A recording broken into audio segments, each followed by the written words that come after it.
E o Influenciadores está de volta, hoje recebendo Igor Lucena, economista e também doutorando em Relações Internacionais pela Universidade de Lisboa. Também, Igor, o que te levou às relações internacionais? Olha, eu acho que as relações internacionais são um tema muito interessante, principalmente para os brasileiros. Por quê? O Brasil é ainda hoje um país muito fechado. A gente pode dizer que recebe muitos turistas, que os brasileiros viajam muito, mas quando a gente fala de negócios, quando a gente está falando de economia, aí eu volto para a economia, a gente ainda é um país muito fechado, é um país que não faz parte da OCDE, que são o grupo dos países onde há um mínimo padrão, um standard de trocas de bens, serviços e matérias-primas, de maneira geral. Mas o Brasil é um país que precisa se abrir mais para o mundo. A gente tem potencialidades, a gente tem o maior mercado consumidor da América Latina, a gente tem um público crescente de millennials, né, que são esse pessoal que nasceu agora, que está... Essa nova geração totalmente ligada com os influenciadores.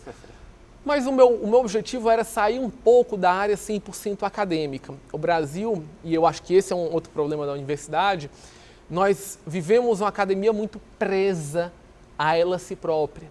Na Coreia, você tem, por exemplo, um curso de engenharia que já é ligado com uma grande empresa montadora, onde as pessoas saem de lá e vão para fazer motores, fazer carros, desenvolver produtos.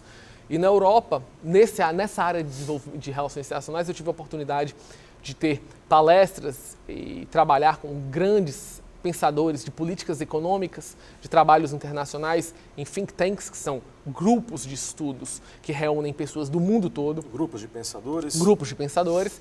Tive na União Europeia analisando e vendo debate sobre um ponto muito importante, que é a relação do Mercosul com a União Europeia, com acordos de livre comércio.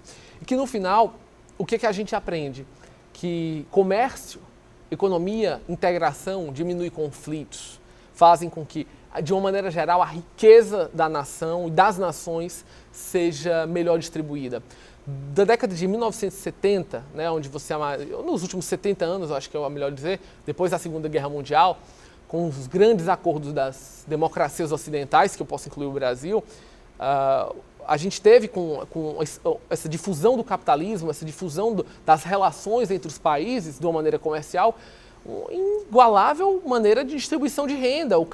A maneira onde as pessoas comercializam, trocam informações, bens e serviços, fizeram com que a qualidade dos serviços e da qualidade de vida de todas as pessoas aumentasse. E isso me atraiu nas relações internacionais, por quê? Porque o pessoal fala que economia é número, economia é negócio, mas não é só isso. Economia é bem-estar. Economia, do estrito senso da palavra, é a melhor alocação dos recursos escassos de uma sociedade. E para que servem os recursos escassos de uma sociedade?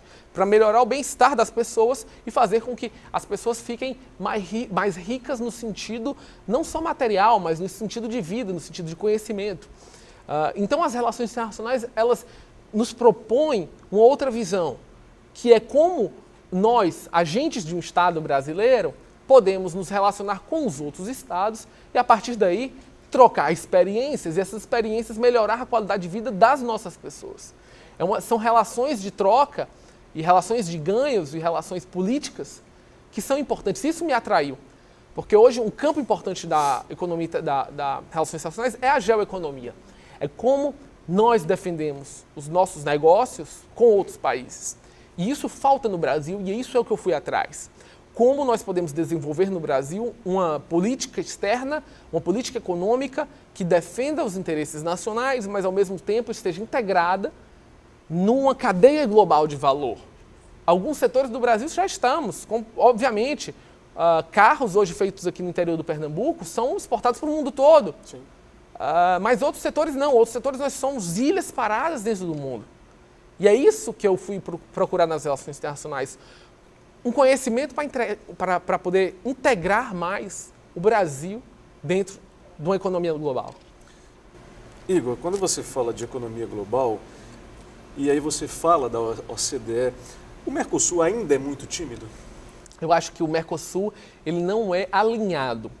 Ele tem o seu peso, sua relevância, principalmente pelo Brasil e pela Argentina, que são 2 países dentro do G20. E vamos ser bem sinceros, o G7 hoje ele tem uma função muito maior de defesa dos interesses, de defesa de preceitos democráticos constitucionais, mas quando a gente fala hoje de ordem global e ordem financeira, ordem de defesa dos interesses, e principalmente em resposta a crises, o G20 hoje é o palco de disputas onde você coloca as grandes nações industrializadas e os países em desenvolvimento. E eu acho que hoje, na América Latina, a Aliança do Pacífico, que seria o Mercosul do norte da América Latina, onde temos Peru, Colômbia e outros países mais relacionados, Chile, tem uma atuação muito mais voltada para a Ásia, muito mais voltada para os Estados Unidos, muito mais voltada para os interesses desses países. Mas um ponto interessante é que há hoje um estreitamento muito maior entre a Aliança do Pacífico e o Mercosul, e eu analiso que um movimento correto nos próximos décadas, talvez, seja uma ligação muito maior, onde essa Aliança do Pacífico e o Mercosul, conjuntamente, possam ter um peso muito maior, um protagonismo. E um protagonismo como bloco econômico efetivo na América Latina.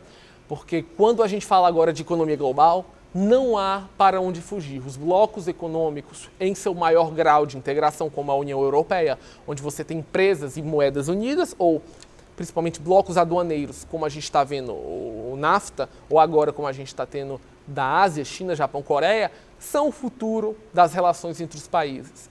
E o interessante é, como eu sempre digo, quanto mais comércio, menos conflito. A economia e as relações internacionais procuram diminuir conflitos entre países e pessoas.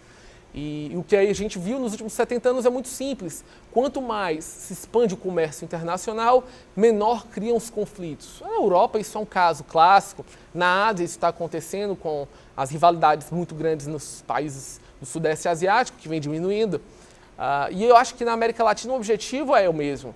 Acho que a integração maior e uma política que o Brasil tem que ter como nação, como player global, nesse ponto, é fundamental para não só o sucesso das empresas nacionais, mas o sucesso do Brasil como população. O que a gente acontece hoje, e nós vemos com clareza, é que os grandes cérebros do Brasil não veem oportunidades por ver um país ilhado e saem do país e não voltam mais. E se a gente não parar esse fluxo, mostrando que o Brasil está integrado globalmente, a gente não vai ser uma economia pujante e uma economia, principalmente per capita, com índices altos per capita, no futuro, sem essa integração. E aí você fala de toda essa instabilidade econômica e política, e essa instabilidade, Igor, que a gente tem notoriamente comprovado nos últimos anos, é que tem feito aumentar a procura pelo curso de Relações Internacionais, independentemente se é a nível de graduação, de mestrado, de doutorado, percebe-se essa maior procura em diversos pontos do mundo, ou seja, o curso de Relações Internacionais está em evidência hoje, a nível mundial, digamos assim? Eu acredito que sim. Eu não posso adiantar alguns nomes, mas eu já fui convidado aqui para 2 instituições, uma pública e uma privada, para desenvolver conjuntamente um curso de Relações Internacionais em área de graduação, tanto aqui no Ceará quanto em São Paulo. E o meu objetivo também é fazer isso. Eu estou na área acadêmica, na área de economia, e o meu objetivo é transcender também para mostrar que há um interesse das pessoas em relações internacionais e que é qualquer coisa, há uma demanda e não há uma oferta, né? E eu acho muito interessante porque a CPLP, né, que são os países de língua portuguesa, sim, principalmente Portugal e Brasil, nós vemos claramente, acho que, uma difusão do conhecimento de relações internacionais de Portugal no Brasil, e isso está criando professores, no meu caso, que vai trazer para cá, para o Brasil, a capacidade e a maneira de desenvolver cursos nessa área e atender pessoas que querem ter um conhecimento maior sobre essas áreas, querem saber sobre como os países pensam, como são as políticas econômicas, culturais e sociais. Todas as nações têm seus planos de poder e esse é um ponto interessante das relações internacionais, que é analisar o poder como nações como China, nações como França, Alemanha, Estados Unidos exercem o poder não só da maneira militar, mas o poder econômico, o poder cultural, sim, o poder de influência. E o poder de influência é fazer com que outros agentes façam algo que você quer que façam, sem que eles tomassem essa atitude se você não utilizar essas prerrogativas de poder. Então, é um campo muito vasto que eu acredito que vai ser desenvolvido, principalmente aqui no Ceará, que vai se tornar um próximo hub. Acho que é uma ligação dessa privatização do aeroporto e dessa quantidade de voos internacionais e investimentos que vamos ver nos próximos anos, vai ser essencial que não só governos, mas empresas tenham pessoas que entendam de relações internacionais, entendam como os países pensam, para que possam saber e fazer suas estratégias localmente. E aí quem está em casa vê a gente falando sobre relações internacionais e deve estar se perguntando agora, mas quem faz relações internacionais também precisa falar vários outros idiomas. Exato, é verdade? Exato. É verdade, é verdade. Olha, é um ponto fundamental aí. Eu, no meu curso, pelo menos 4 idiomas o pessoal sabia, nitidamente, mas é uma questão... Colegas, exato, meus colegas, né? Inglês é óbvio, espanhol, português, obviamente, como eu trabalhava em Portugal, é uma língua importante, porque é a 8ª língua mais falada do mundo, por mais que a gente não analise. No curso onde eu estudei, nós tivemos vários, até o atual secretário-geral da ONU, Antônio Guterres, era professor da universidade, então é importante línguas. E eu acho que é um ponto que o brasileiro, e até quem não está formado, nem quem quer ir para qualquer outra área, tem que entender.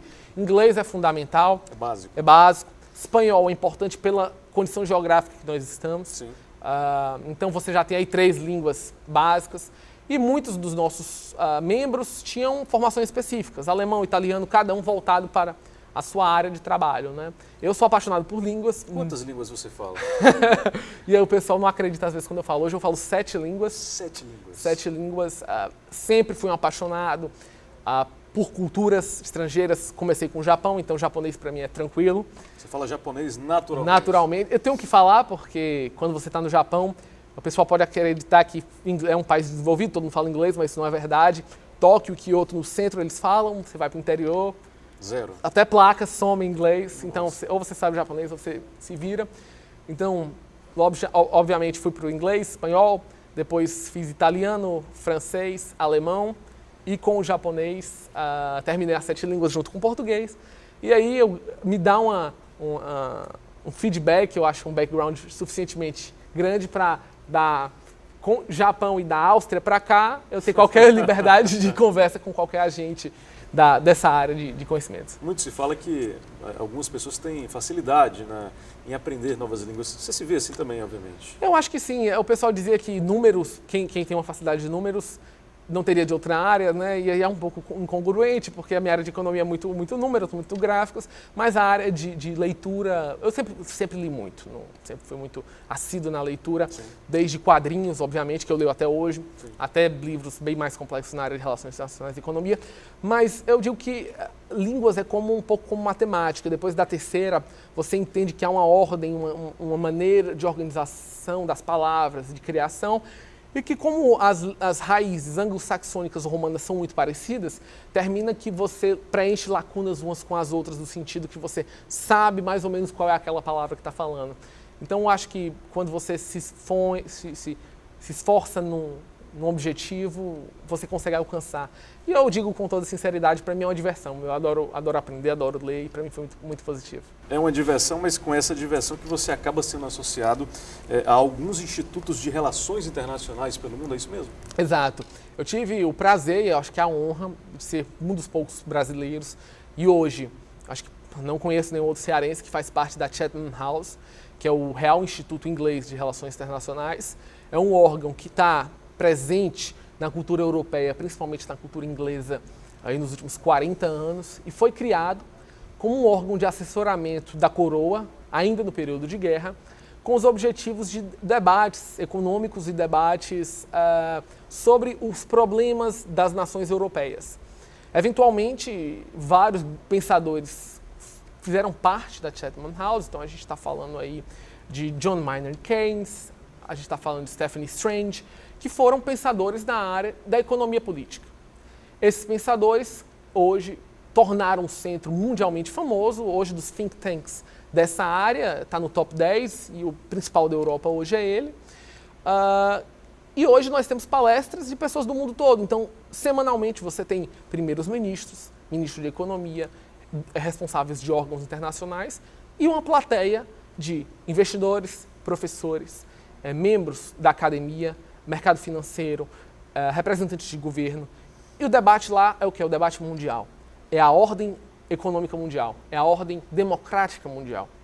Como isso está mudando, como os aspectos mudam, os agentes mudam e como essa integração pode ser trabalhada e detalhada. Da mesma maneira, eu faço parte do IFRI, que é o Instituto Francês de Relações Internacionais, que tem um foco muito na ideia da francofonia, nos pensamentos sociais voltados para os ideais franceses, o que é uma outra vertente de visualização e uma outra vertente de pensamento. Mas é uma vertente interessante porque é muito mais próxima da nossa realidade da América Latina, é uma vertente que junta no seu board de representantes pessoas da América Latina, pessoas da Ásia e que de uma certa maneira integra muito mais o mundo.